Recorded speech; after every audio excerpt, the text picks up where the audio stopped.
The noose hung slack in the afternoon sun, and Owen McCarthy stood in the center of the town square with his hand on the hilt of his knife, while 300 people watched him like he had just announced the end of the world.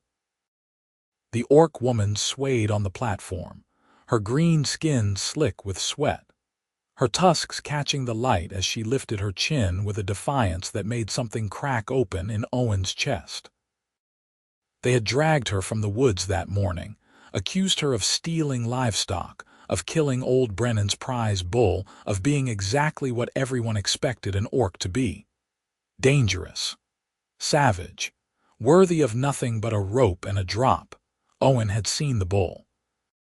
He had seen the claw marks that were too wide, too deep, too wrong to be from anything with hands.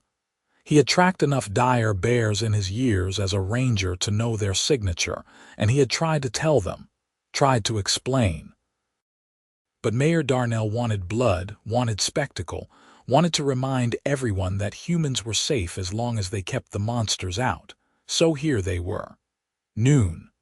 A rope. A crowd baying for justice that was not justice at all. Owen had cut the rope with one clean stroke, and now the orc woman stood behind him, gasping, her bound hands fumbling at her throat while he faced down his entire town. "You've lost your mind," Darnell said. The mayor was a big man, barrel-chested and red-faced, with a voice that carried across fields. "Step aside, McCarthy. This is law. This is murder," Owen said. His voice was steady, though his heart hammered against his ribs. "That bull was killed by a dire bear. I found the tracks. I found the den. This woman had nothing to do with it. She's an orc," someone shouted from the crowd. "They're all killers." "She was found near the farm," Darnell continued. "She ran when we approached. That's guilt, plain as day." Owen felt the woman shift behind him.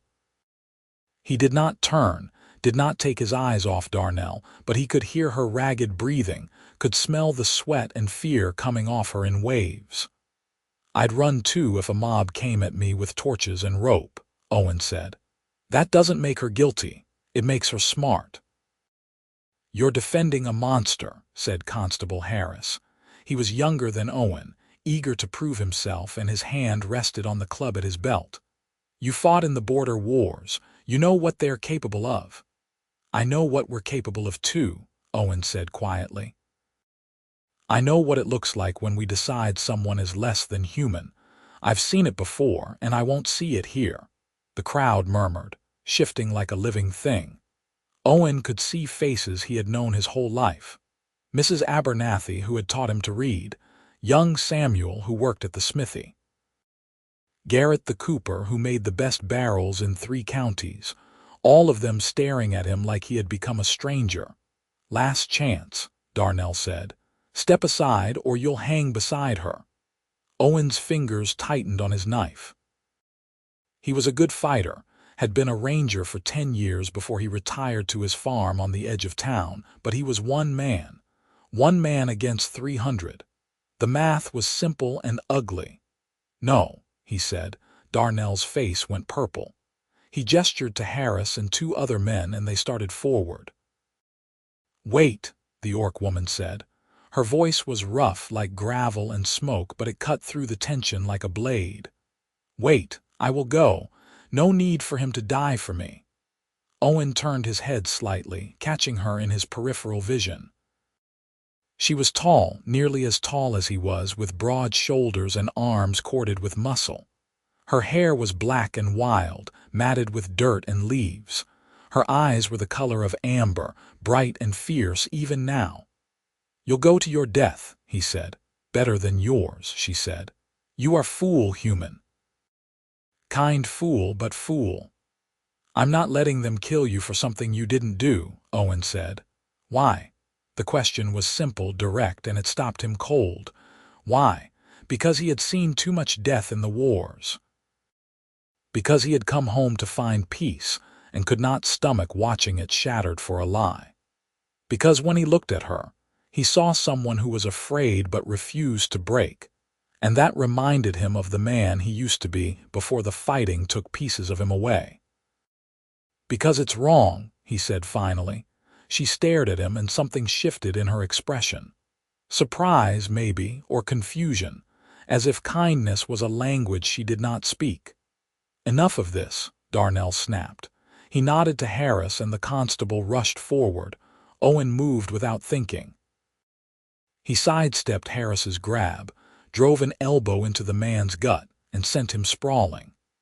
The other two came at him together and he ducked under a wild swing, swept one man's legs out from under him, and barely dodged a fist that would have broken his jaw. The crowd roared. Some surged forward. Others backed away. Owen felt hands grabbing at him, felt the press of bodies, and then the orc woman was beside him. She had snapped her bonds somehow, and she moved like a storm, shoving people back with a strength that sent them tumbling. "Run," she snarled at him. "Not without you," he said. She looked at him like he was insane, and maybe he was. But he grabbed her hand, and they ran. They made it to the edge of the square before the crowd organized itself into a pursuit. Owen led her down an alley, through the gap behind the tannery, and into the woods that bordered the town. He knew these woods better than anyone, had hunted and tracked through them since he was a boy, and he used that knowledge now to put distance between them and the mob. They ran until the shouts faded behind them, until the only sound was their own gasping breaths and the crash of their feet through underbrush. Owen finally stopped in a small clearing, his lungs burning, his side aching. The orc woman collapsed against a tree, her chest heaving. "You are insane," she said between breaths. "I've been told that before," Owen said. He bent over, hands on his knees, trying to catch his breath. "Are you hurt?" She shook her head. "No, I'm fine." He straightened, looking back the way they had come. "They'll come after us. Darnell won't let this go." "Then you should leave me," she said. "Go back, tell them I forced you, they will believe." "I'm not going back," Owen said. "And I'm not leaving you." She stared at him, her amber eyes searching his face. "Why do you care? I am nothing to you, less than nothing." "I am orc." "You're a person," Owen said. "That's enough." She opened her mouth, closed it, then shook her head. "You do not understand what you have done. They will hunt you now. You cannot go home." "I know," Owen said, and he did. The moment he had cut that rope, he had severed every tie to the life he had built here. His farm, his friends, his place in the community. All of it was gone now. The weight of it should have crushed him. But when he looked at her, standing there bruised and exhausted but alive, he felt something else. Relief, maybe, or purpose. "What is your name?" he asked. She hesitated, as if names were dangerous things to give away. "Kara," she said finally. "I'm Owen," he said. "Owen McCarthy." "Owen McCarthy," she repeated, testing the syllables. "The fool who cut the rope." "That's me," he said. A ghost of something that might have been a smile touched her lips, then vanished. "We need to move," she said. "They will bring dogs." "I know a place," Owen said. "An old ranger outpost about 10 miles north. It's been abandoned for years, but it's still standing. We can rest there, figure out what to do next." "What to do next is you leave me and go back," Kara said. "That's not happening," Owen said. "So we can argue about it or we can move." "Your choice." She glared at him, but there was no heat in it, just exhaustion and a kind of baffled frustration. "You are the strangest human I have ever met," she said. "I'll take that as a compliment," Owen said. He gestured toward the north. "Come on, we don't have much daylight left." They moved through the woods in silence, Owen leading the way along game trails and old paths he remembered from his ranging days. Kara followed without complaint, her footsteps surprisingly quiet for someone her size. The sun sank lower, painting the sky in shades of orange and red, and by the time they reached the outpost, the first stars were beginning to appear. The outpost was little more than a stone cabin with a sagging roof and a door that hung crooked on its hinges. But the walls were solid, and when Owen pushed inside, he found it mostly intact. There was a fireplace, a table, a couple of rough chairs, enough to keep them alive for a night. Not much, he said, but it's shelter. Kara stepped inside, her eyes sweeping the room. It is more than I had this morning, she said. Owen found some old firewood stacked in a corner, dry enough to burn, and set about building a fire. His hands moved automatically, the familiar motions soothing in their simplicity. Kara watched him from the doorway, her arms crossed over her chest. "Why did you do it?" she asked again. "Truly, I do not believe it was just because it was wrong. Humans do wrong things all the time. Why this? Why me?" Owen struck the flint, coaxing a spark into the tinder. "I fought in the border wars," he said. 3 years on the frontier, fighting orc clans who raided our settlements. I saw terrible things, did terrible things." He paused, watching the flame catch and grow. "When I came home, I thought I could leave it behind, build a quiet life, forget." "You cannot forget war," Kara said softly. "No," Owen agreed. "But I thought I could at least stop adding to it. I thought I could be better than I was." He looked up at her. "When I saw you on that platform, when I saw what they were about to do, I knew that if I let it happen, I'd be that same man I was in the wars. The one who followed orders and didn't ask questions. The one who let fear and hate make his decisions." Kara was silent for a long moment. Then she moved into the room and sat down on one of the chairs. "I was hunting," she said. "Dear, I was alone because my clan does not want me anymore." "Why?" Owen asked. She looked at her hands, flexing her fingers. "I refused to raid, refused to kill. My father was war chief, and he said I brought shame on our family, so he cast me out." She laughed, a bitter sound. "Ironic, yes. Humans tried to hang me for being monster, and orcs cast me out for not being monster enough." "I'm sorry," Owen said. "Do not be sorry," Kara said. "I chose my path. I do not regret it." She met his eyes. "But now you have lost everything too, because of me." "Because of my choice," Owen corrected. "Not because of you." The fire crackled between them, warm and bright. Outside, night settled over the forest, deep and complete. "What will you do now?" Kara asked. "I don't know," Owen admitted. "I can't go back to town. Darnell will have a price on my head by now. I could head further north, maybe find work as a trapper or a guide, start over somewhere new. And me?" Owen looked at her. "That's up to you," he said. "You can go your own way if you want, I won't stop you. But if you want company, if you want help, I'm offering." Kara frowned. "You do not know me. I could be dangerous, I could be liar." "Could be," Owen said. "But I don't think you are." "How do you know I don't?" Owen said. "But I'm willing to take the chance." "Are you?" She studied him for a long time, her expression unreadable. Then, slowly, she nodded. "All right, Owen McCarthy, we travel together. For now." "For now," Owen agreed. They settled into an uneasy silence after that, each lost in their own thoughts. Owen found some old supplies in a chest, a bit of dried meat that was still edible, a water skin. They shared the food, and when Kara's eyes grew heavy, he told her to sleep. He would keep watch. "You need rest too," she said. "I will," he said. "Later. Sleep, Kara, you're safe here." She looked at him, something soft and uncertain flickering across her face, and then she curled up on the floor near the fire. Within minutes, her breathing deepened, and Owen knew she was asleep. He sat in the chair, his knife across his lap, and watched the fire burn low. His mind raced with plans and possibilities, with the enormity of what he had done and what it meant. He had thrown away his entire life on a moment's impulse, on a conviction that had burned so bright it had eclipsed everything else. And yet, sitting here in this forgotten outpost with an orc woman sleeping by the fire, he did not feel regret. He felt something else, something he could not quite name, purpose maybe, or hope. The night passed slowly. Owen dozed in the chair, waking at every small sound, but nothing came. No torches, No dogs, no mob. When the first pale light of dawn crept through the cracks in the door, he stood and stretched, his back protesting the long hours in the chair.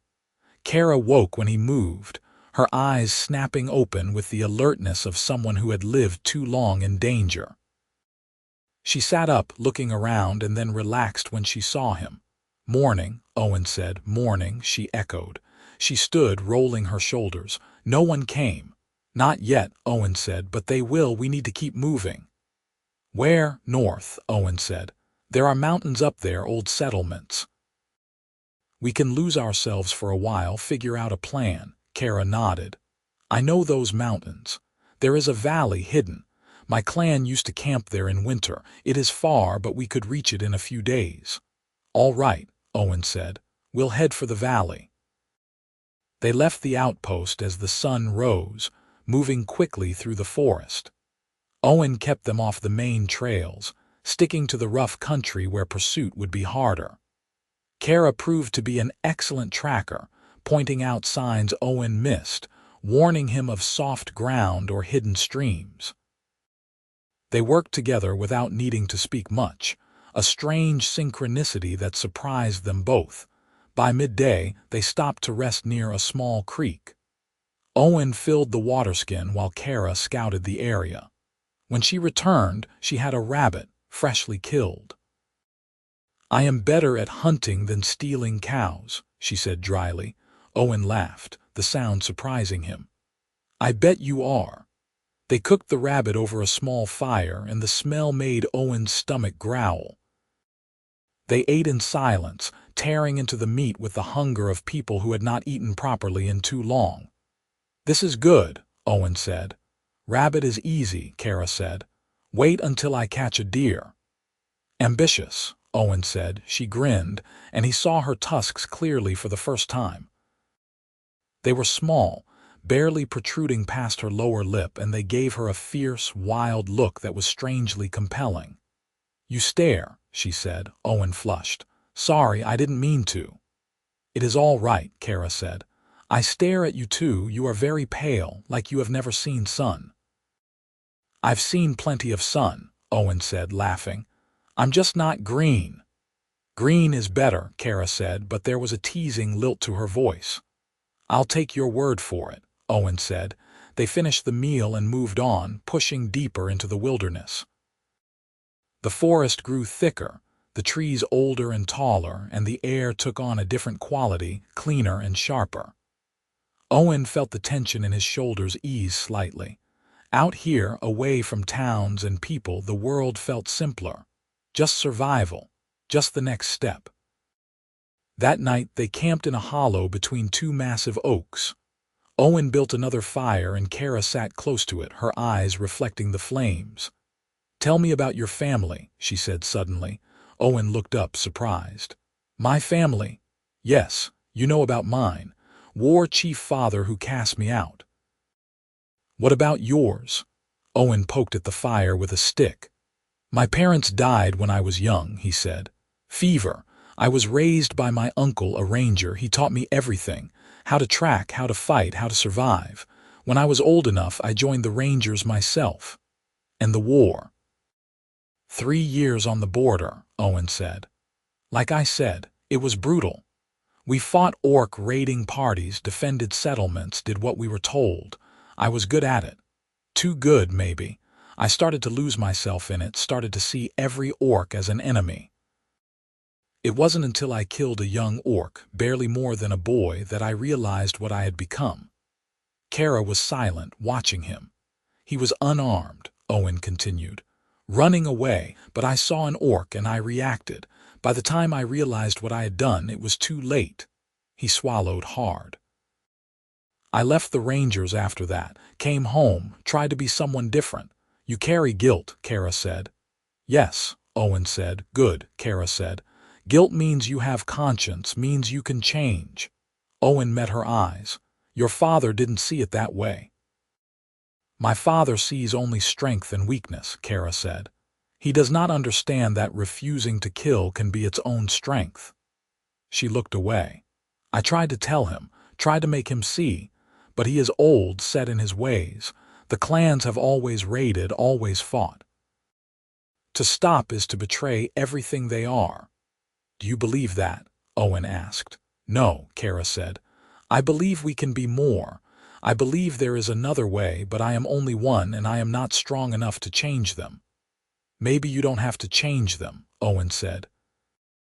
Maybe you just have to change yourself, be an example, Kara smiled faintly. Like you. I'm no example, Owen said. You cut the rope, Kara said. You face the whole town. That is example. Owen did not know what to say to that, so he said nothing. They sat together in the firelight, the silence between them comfortable now, companionable. The next 2 days passed in a rhythm of walking and resting, hunting and eating. They talked more, sharing stories of their lives, their losses, their hopes. Owen learned that Kara had a younger brother who had taken their father's side, that she had loved hunting since she was a child, that she had once dreamed of being a healer before the clan's ways had disillusioned her. Kara learned that Owen had wanted to be a farmer, that he loved the smell of fresh-turned earth, that he had been engaged once but the war had changed him too much for the relationship to survive. They learned each other's rhythms, the way Kara moved just before she spoke, the way Owen tilted his head when he was thinking. They learned to trust each other's instincts, to move as a unit when danger threatened, and danger did threaten. On the 3rd day they heard dogs in the distance, the baying of a hunting pack. Darnell had sent trackers after them. They are close, Kara said, her body tense. We need to move, Owen said. Fast. They ran, pushing through the forest with the sound of the dogs growing louder behind them. Owen's mind raced, calculating distances, considering options. They could not outrun the dogs forever. They needed to lose them to break the trail. There, Kara said, pointing to a rocky outcrop ahead. Water on the other side, we cross, they lose scent. Owen nodded and they sprinted for the rocks. The outcrop was steep, the stones slick with moss, but they climbed quickly. On the other side was a fast-moving stream, cold and clear. They plunged into it, wading upstream for 100 yards before scrambling out on the far bank. The sound of the dogs faded, confused. Owen and Kara did not stop. They kept moving, putting as much distance as they could between themselves and the pursuit. By nightfall, they had reached the foothills of the mountains. The valley Kara had mentioned was still a day away, but they were close. Owen could feel it, a sense of sanctuary just beyond reach. They made camp in a small cave sheltered from the wind. Kara built a fire while Owen kept watch at the entrance. When the flames were crackling, she came to sit beside him. We made it, she said. For now, Owen said. You always worry, Kara said. Someone has to, Owen said. She laughed softly. I suppose. She hesitated, then said, Thank you, Owen, for everything. You don't have to thank me, Owen said. I do, Kara said. You gave up your life for me. That is not small thing. I didn't give it up, Owen said. I traded it, and I think I got the better deal. Kara looked at him, her eyes searching his face. You mean that? Yes, Owen said. Something shifted in the air between them, a tension that was not quite fear and not quite anticipation. Kara reached out, her fingers brushing his hand, and Owen felt a jolt run through him at the contact. Kara, he said, his voice rough. Yes.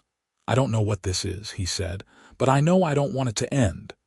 She was silent for a long moment, then she said, Neither do I. They sat together, hands touching, and the world outside the cave seemed very far away. The next morning they reached the valley. It was everything Kara had described, a hidden place ringed by mountains, with a clear stream running through the center and meadows thick with grass.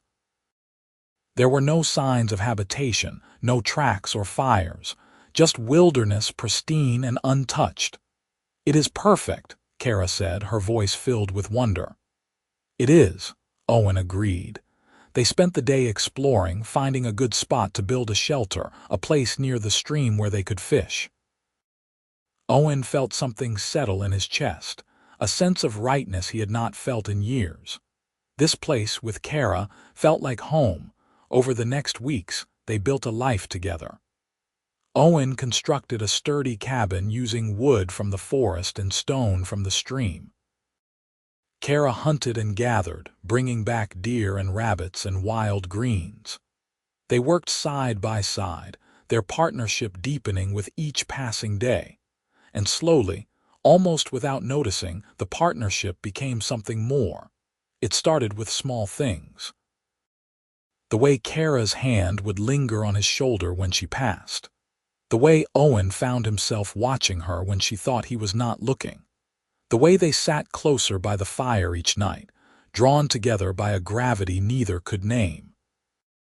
One evening, as the sun set and painted the valley in gold and crimson, Kara turned to him and said, "I have never felt this before."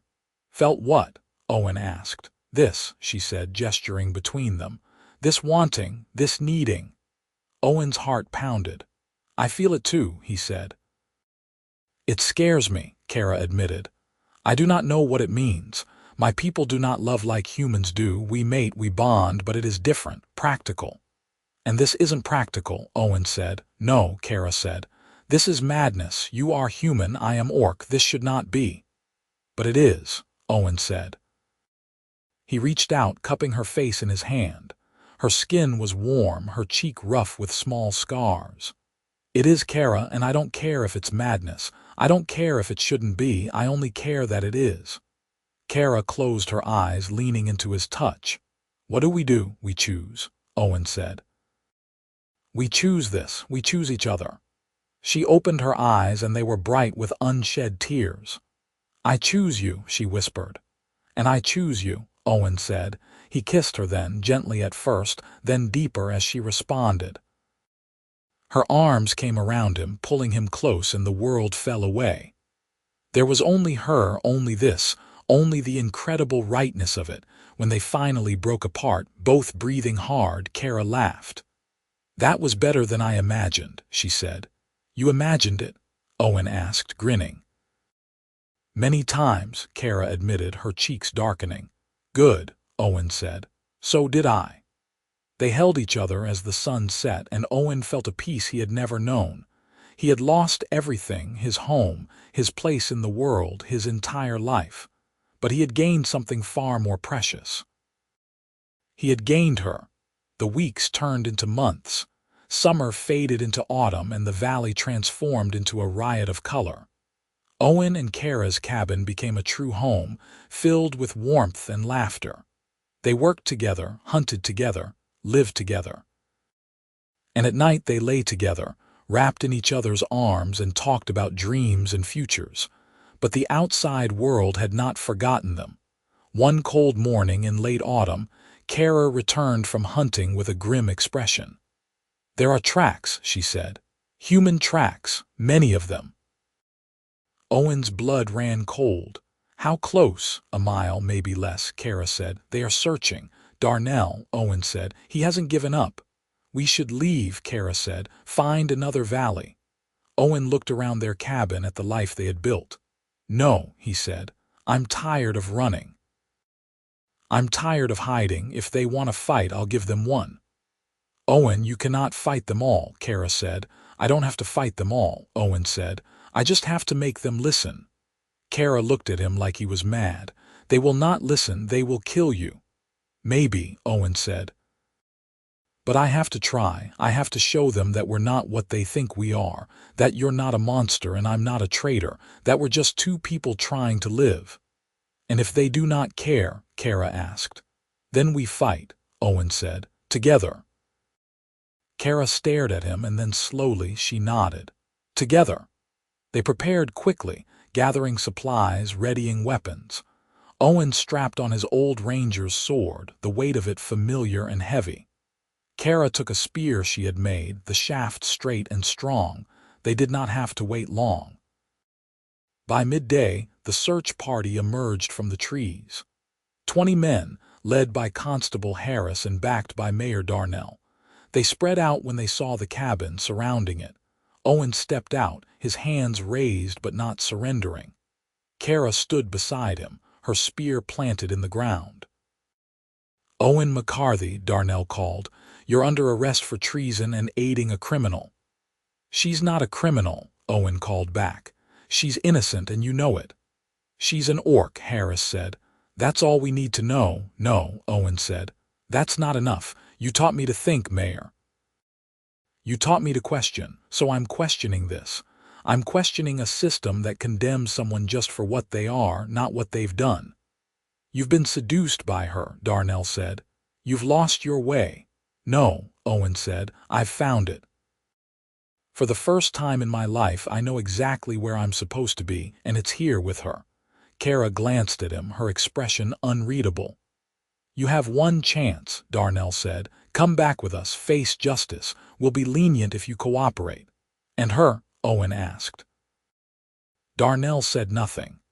"That's what I thought," Owen said. He lowered his hands, resting them on his sword. "So here's my offer. You leave, you go back to town, and you leave us alone. We're not hurting anyone, we're not a threat. We just want to live in peace." "We can't do that," Harris said. "You broke the law." "The law was wrong," Owen said. "And if you can't see that, then I pity you." The men shifted, uneasy. Owen could see doubt on some of their faces, uncertainty, but Darnell's expression was hard, unyielding. "Take them," Darnell ordered. The men hesitated. "I said take them," Darnell repeated. Slowly, reluctantly, the men started forward. Kara raised her spear. Owen drew his sword. "Stop," a voice called. Everyone turned. An older man stepped out from the trees, his ranger's cloak unmistakable. Owen's heart lurched. It was his uncle Marcus. "Uncle," Owen said, stunned. Marcus walked forward, ignoring the men around him. He stopped a few feet from Owen, his eyes taking in Kara, the cabin, everything. "I heard what you did," Marcus said. "Heard you cut the rope, heard you ran." "Yes," Owen said. "I also heard about the bear," Marcus continued. "Found the den myself. You were right, she didn't kill the bull." Darnell's face darkened. "That doesn't change anything. She's still an orc." "And he's still my nephew," Marcus said, turning to face the mayor. "The best ranger I ever trained. The most decent man I know. If he says she's innocent, I believe him." "You're as mad as he is," Darnell said. "Maybe," Marcus said. "Or maybe I'm just tired of hate, tired of fighting, tired of seeing good people destroy each other over fear." He looked back at Owen.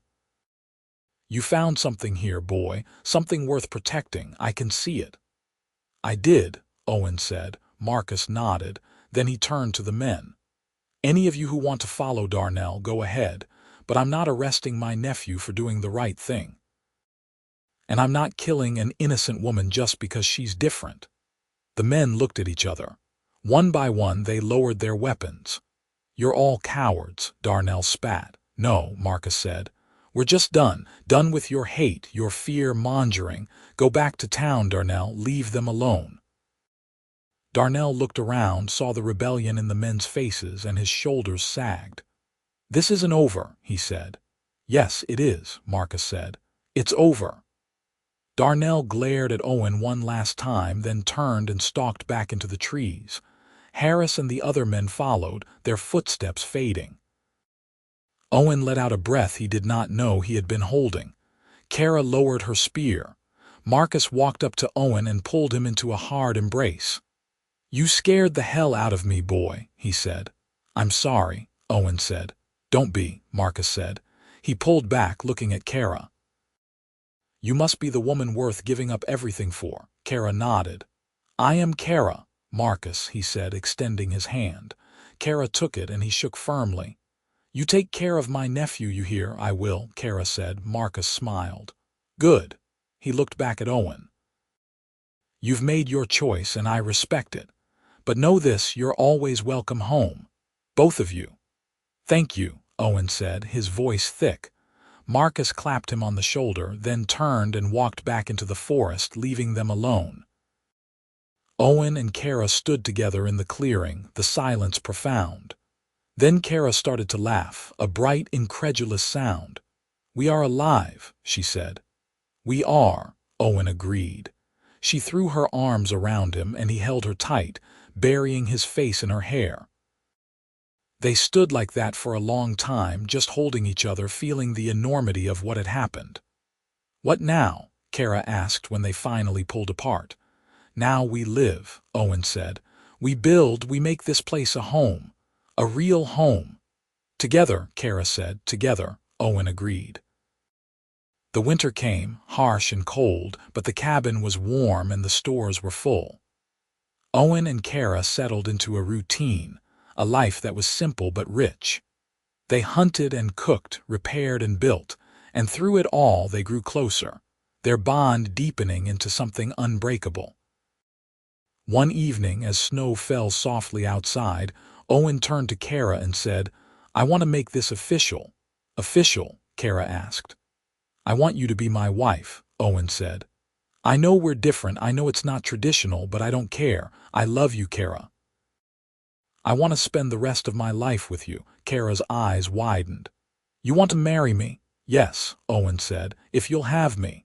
Kara was silent, her face a mix of emotions. Then she smiled, bright and fierce. "Yes," she said. "Yes, I will marry you, Owen McCarthy." Owen laughed, relief and joy flooding through him. He pulled her into his arms and kissed her, deep and long, and when they broke apart they were both laughing.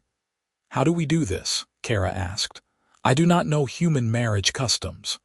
"Neither do I, really," Owen admitted. "But I think we make our own. We say our vows, we make our promises, and we mean them. That's all that matters." So they did. That night by the fire they stood together and spoke their vows. Owen promised to love her, to protect her, to stand by her no matter what. Kara promised the same, her voice strong and sure. They had no priest, no witnesses, no official ceremony. But it was real, and it was theirs. When spring came, the valley bloomed with new life. Flowers carpeted the meadows, and the stream ran high with snowmelt. Owen and Kara planted a garden, tilling the soil and sowing seeds. It was hard work but satisfying, and they did it together. One afternoon, as they worked side by side, Kara said, "I am happy." Owen looked up, his hands covered in dirt. "So am I." "I never thought I would be," Kara continued. "I thought I was broken, wrong, but with you I feel whole." "You were never broken," Owen said. "You were just waiting for the right person to see you," Kara smiled. "And you are that person." "I try," Owen said. She laughed and threw a clod of dirt at him. He retaliated, and soon they were both laughing, covered in soil, the garden forgotten. That summer Marcus visited. He brought supplies and news from town. Darnell had been voted out as mayor, replaced by someone more moderate. The town was changing slowly, and there was talk of opening trade with the Orc clans to the north. It was not perfect, but it was progress. Marcus stayed for a week, helping Owen build an addition to the cabin. He and Kara got along well, trading stories and jokes, and by the time he left, he hugged them both. "You've built something good here," he said. "I'm proud of you." "Thank you," Owen said, "for everything." "Take care of each other," Marcus said. And then he was gone, heading back to the world they had left behind. The years passed. Owen and Kara's valley became a refuge, not just for them, but for others. Outcasts, wanderers, people who did not fit into the rigid structures of society. They came, stayed for a while, and moved on, but all were welcomed. Owen and Kara became known, in their small way, as proof that different peoples could live together, could love each other, could build something new. It was not always easy. There were challenges, misunderstandings, moments of doubt. But they faced them together, and that made all the difference. One autumn evening, as they sat on the porch of their cabin, Kara rested her head on Owen's shoulder. "You ever regret it?" she asked. "Giving up your old life?" Owen thought about it, really thought about it. Then he shook his head. "No," he said, "not for a second. That life was not mine. This one is." "I love you," Kara said. "I love you too," Owen said. They sat together as the sun set, painting the valley in shades of gold and amber, and Owen felt a contentment so profound it was almost overwhelming. He had cut the rope. He had faced the town. He had given up everything, and he had gained the world. The story of the man who cut the rope and the orc woman he saved spread far beyond their valley. It became a tale told in taverns and around campfires, a story of courage and love, of defying convention and choosing what was right over what was easy. Some versions were accurate, others embellished beyond recognition, but the core remained the same. Owen and Kara did not care about the stories. They cared about each other, about the life they had built, about the future they were creating. They grew old together, their love deepening with each passing year, and when people asked Owen if he would do it again, he always said the same thing. "I would cut that rope 1,000 times. I would face 1,000 towns, because she is worth it. She is worth everything." And Kara, hearing this, would smile and take his hand, and they would walk together into whatever came next, side by side, partners and lovers, bound by a choice made at noon on a day that changed everything. Their valley remained a place of peace, a testament to what could be when people chose love over hate, understanding over fear. And though the world outside was slow to change, within those mountains, two souls had found each other and built a life that was theirs alone. Years later, on a warm summer day, Owen and Kara sat together on the porch they had built with their own hands. Their hair was streaked with gray now, their hands rougher, their bodies bearing the marks of a life fully lived. But their eyes still lit up when they looked at each other, and their laughter still rang through the valley. "You remember the first time we came here?" Kara asked. "How could I forget?" Owen said. "You were terrified I was going to leave you." "I was not terrified," Kara protested. "I was concerned." "You were terrified," Owen said, grinning. She swatted his arm, but she was smiling. "Fine, I was terrified, but you stayed." "I did," Owen said. "Why?" Kara asked, even though she knew the answer. It was a question they asked each other sometimes, a ritual, a reminder. "Because I loved you," Owen said. "From the moment I saw you on that platform, fighting even when you knew you were going to die, I knew you were someone special. Someone worth saving, worth knowing, worth loving." "You are strange man, Owen McCarthy," Kara said. "And you are extraordinary woman, Kara McCarthy," Owen said. She laughed at the name, the human surname she had taken when they married. It still felt odd on her tongue, but it was hers, and she wore it with pride. They sat together as the sun set once more, the valley spread out before them, beautiful and eternal. And in that moment, Owen thought about the choice he had made all those years ago, the rope he had cut, the town he had faced. It had been the easiest decision of his life. Because some things were worth fighting for, some people were worth risking everything for. And love, true love, was worth more than any life he could have lived without it. As darkness fell and the stars came out, Owen and Kara went inside their cabin hand in hand and closed the door on the world. They had each other, they had their home, they had their love, and that was enough. That was everything. The rope had been cut. The town had been faced. And two souls, against all odds, had found each other and built a life that would last forever in the end. That was the only story that mattered.